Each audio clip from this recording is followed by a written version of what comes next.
Bien, alors l'application de Sarah, en fait, elle est née de la rencontre, comme on l'a vu, on ne fait rien tout seul, d'un certain nombre d'acteurs qui se sont saisis de cette question de, en gros, comment diffuser de manière ludique et de la plus large possible les recommandations de bonne pratique, dont on a vu qu'elles étaient un pilier essentiel pour l'ensemble de la communauté des personnes avec autisme. Sarah, ça veut dire trouble du spectre de l'autisme et recommandations aux aidants. J'ai appris récemment aussi que ça veut dire belle en malgache. C'est sympa. Oui, parfait. Sans faire exprès. Donc, c'est quoi de Sarah? C'est la réunion d'un certain nombre d'acteurs autour du CREAI d'Aquitaine, donc sur Bordeaux, qui a réuni des experts de plusieurs régions, notamment on s'est appuyé beaucoup sur les compétences de deux CRA, le CRA d'Aquitaine naturellement, mais également le CRA Île-de-France. On a réuni un certain nombre d'experts, certains qui sont dans la salle ou qui viendront un petit peu plus tard, je pense notamment à Joseph Chauvanec, pour développer une application donc, qui est accessible sur un iPhone ou sur Android.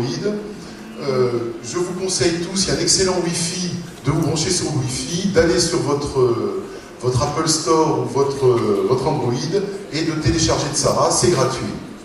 Alors, comment on joue à Sarah? En fait, on va avoir deux possibilités de jeu, un mode histoire, où on va incarner un aidant, enseignant, parents, la fratrie, les copains, les cousins, ou le monde des adultes. Et là, on va être amené, donc on va prendre le champ d'enseignant, à suivre un parcours sur un certain nombre de plateaux qui vont nous amener à se poser de bonnes questions, ou en tout cas essayer d'apporter de bonnes réponses face à des comportements problèmes qui se situent dans le quotidien. Alors je ne vais pas aller directement sur cette partie jeu, parce que c'est pas l'objet ici. On va aller directement sur la partie jeu libre, pour vous montrer qu'un certain nombre de points qui ont été évoqués ce matin sont présents dans Sarah et ont cette vocation de rendre le monde un peu plus autismo-compatible, c'est-à-dire d'adapter au mieux les comportements des aidants au quotidien, qui n'ont pas été spécialement formés, face à des réactions qui sont parfois bizarres, ou qu'on ne sait pas interpréter, ou comme le disait le docteur Roger tout à l'heure, où la réaction naturelle, finalement, n'est pas la bonne. Et donc, je vais vous montrer, alors, par exemple, si on prend le monde des enseignants, un petit exemple d'éléments, ou par exemple, le temps de la récré, organiser des temps d'activité, par exemple. On va avoir à chaque fois un... Alors, je vais essayer de mettre le son.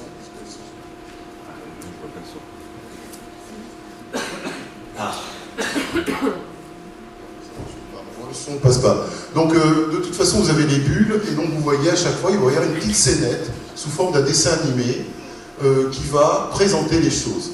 Et donc Adam, c'est notre jeune autiste qu'on va suivre tout au long de cette activité. En fait, là, ce qui s'est passé, c'est que la maîtresse a dit, organisez-vous comme vous voulez, vous avez 15 minutes de libre. Et résultat, Adam reste sur sa chaise, il ne sait pas quoi faire, il ne sait pas s'occuper. Donc on va demander on va demander derrière si ça marche. Voilà. Il va se passer, voilà, on va poser des questions. Comment organiser des activités différentes dans une même salle sans perturber Adam? Et donc là, on va demander aux joueurs de choisir parmi 4 propositions. Il y en a une qui n'est absolument pas bonne en général, il y en a une qui est plutôt bonne pour un enfant neurotypique, et il y en a 2 qui sont plutôt appuyées sur les recommandations de bonne pratique, une qui prend la totalité de ce qu'attend la recommandation, et une autre en partie, pas en totalité. Donc là, j'isole le jeune en lui demandant de sortir dans la cour, j'annule les pauses récréatives intermédiaires, j'organise les espaces en fonction des différentes activités, j'interdis aux autres enfants d'effectuer ces activités dans cette salle. Et donc là, on va choisir la réponse qui nous semble la plus adaptée. Pas celle-là. Ça m'étonne aussi, là, sur le coup. Et là, parce que moi, sans être professionnel, là, je ne vous aurais pas suivi. Donc là, effectivement, non seulement on nous explique qu'on a la bonne réponse, on a gagné 3 étoiles sur cette réponse, mais également on nous dit pourquoi. Et si on avait donné la mauvaise réponse, on nous dirait également pourquoi. C'est pas la bonne manière de répondre à ce moment-là. Et donc on va comme ça se balader. Je vais prendre un autre exemple qui fait référence également à ce dont nous a parlé le maire adjoint là, tout à l'heure, de l'histoire qu'il a vécue. On l'a un petit peu scénarisé d'une certaine manière. Alors il faut que je retrouve, ça se passe du côté des parents, je crois.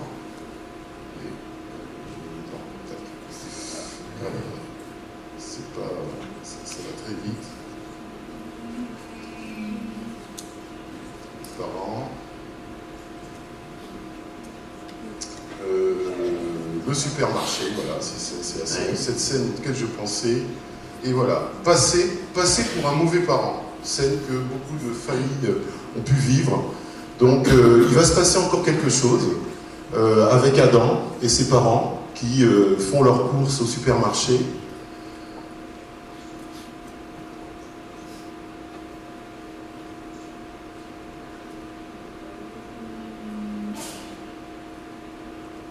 Donc voilà, une crise, une dame bien sympathique. Toute ressemblance à des personnes ayant existé.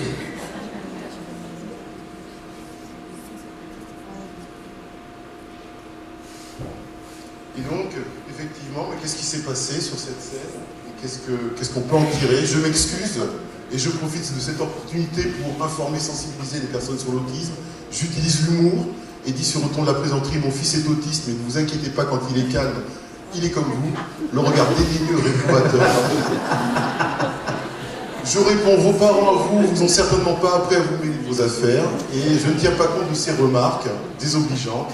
Je proposerai l'humour encore, là peut-être que ça va fonctionner. Effectivement, essayer de dédramatiser, prendre de la distance. Je vais finir sur une dernière petite scénette parce que je l'aime bien, puis bon, ça montre bien qu'on essaie là, même vous avez vu que... Quand j'ai rencontré le docteur Xavier Pomereau, qui avait développé un serious game en direction de l'entourage des personnes avec troubles du comportement schizophrène, il m'avait dit surtout, essayez de ne pas faire ce qu'on a fait, on était trop sérieux. N'oublie pas l'humour, n'oublie pas de faire un truc où les gens voilà, peuvent prendre un petit peu de distance. Et donc je vais vous montrer voilà, un truc qui là aussi, qui peut se passer. On sait que c'est quelque chose qui est assez commun finalement aux personnes autistes dans leur capacité à pouvoir interpréter et reproduire au quotidien le bon comportement. Donc là, Adam, il attend son bus scolaire avec ses copains et il va se passer un truc.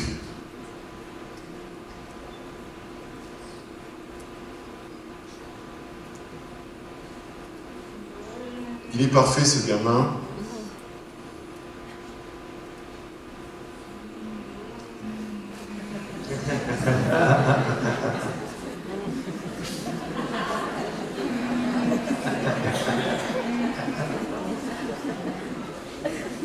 Alors qu'est-ce qu'il a voulu faire Adam? Il voulait se moquer de la dame, il voit pas le mal, il est mal poli, il voulait apporter des précisions. En réalité, je pense qu'il voyait absolument pas le mal, bien au contraire. Il pensait qu'il faisait bien, parce que sa maman lui avait bien dit que quand il n'y avait pas de place disponible et qu'il y avait une personne âgée, il fallait lui laisser la place. Donc il voyait absolument pas le mal. Mais en même temps, il voulait aussi apporter quelques explications. Je pense que, tiens, on va voir, tiens, il voulait se moquer de la dame. Bam, ben non. Il ne voulait pas se moquer de la dame. La personne avec autisme parle avec franchise, qui est parfois pris pour de l'insolence, de l'impolitesse. Elle n'arrive pas à voir les situations du point de vue de l'autre. Elle peut dire par exemple, vous avez un gros nez, et pas comprendre pourquoi ça va blesser quelqu'un. Donc, il faut expliquer à son ami qu'il a eu raison de laisser sa place dans le bus. Là, ça s'adresse aux enfants, aux copains, aux cousins qui vivent avec ces personnes autistes. Je vais finir juste... alors voilà, je n'irai pas plus loin, je vous dis, allez sur vos iPhones, vos tablettes. Oui, puis vous êtes à l'extérieur, on peut venir vous voir dans des rues. Vous pouvez voir naturellement. Vous tapez Tsara dans le moteur de recherche et vous le trouverez immédiatement, vous le téléchargez, c'est gratuit. Dernière petite anecdote, on a présenté Tsara lors des Abilympics à Bordeaux, il y avait des milliers de personnes, et à un moment, il y a un jeune homme qui vient me voir avec son éducatrice, et qui me dit, mais... il paraît que vous avez fait une application pour les autistes. Alors je ne dis pas exactement, mais bon tiens, prends la tablette et vois ce que tu en dis. Il prend la tablette et là je le vois, il déroule de manière très linéaire toutes les scènes, etc. Et ça dure très longtemps. Au moment, il me ramène la tablette, il me dit c'est génial, il faut que mon frère ait ça. Voilà. Il a tout dit, c'était pour lui, c'était pour son frère, c'était pas pour lui effectivement qu'on l'a fait. Allez, alors, merci. Juste les derniers petits points, les questions qu'on se pose aujourd'hui, c'est comment assurer ce modèle de gratuité. Oui. Parce que c'est pas évident. Oui. Comment évaluer l'impact de ce type de l'outil? On est à 10 000 téléchargements aujourd'hui. Est-ce qu'on a formé 10 000 aidants? J'aimerais bien savoir si on les a formés, ce qu'ils en ont retiré, et si effectivement c'est quelque chose qui est compétitif en quelque sorte vis-à-vis des formations plus traditionnelles pour transmettre ces recommandations. Donc voilà, on avance un petit peu.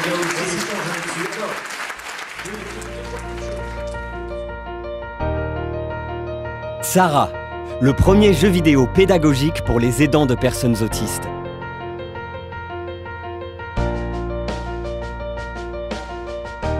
Incarner un aidant.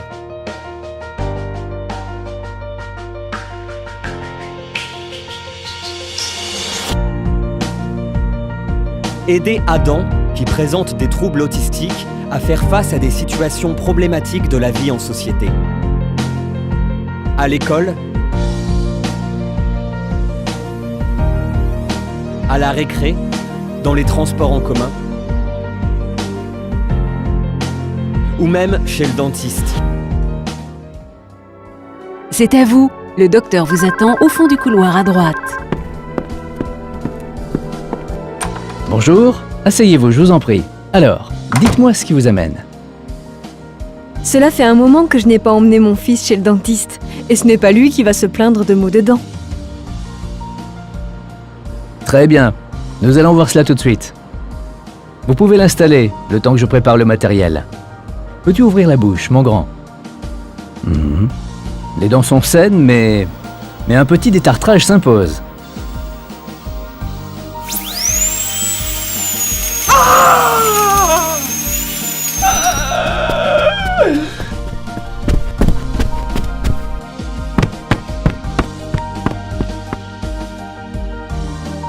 Répondez aux questions. Chaque réponse est en lien avec des recommandations.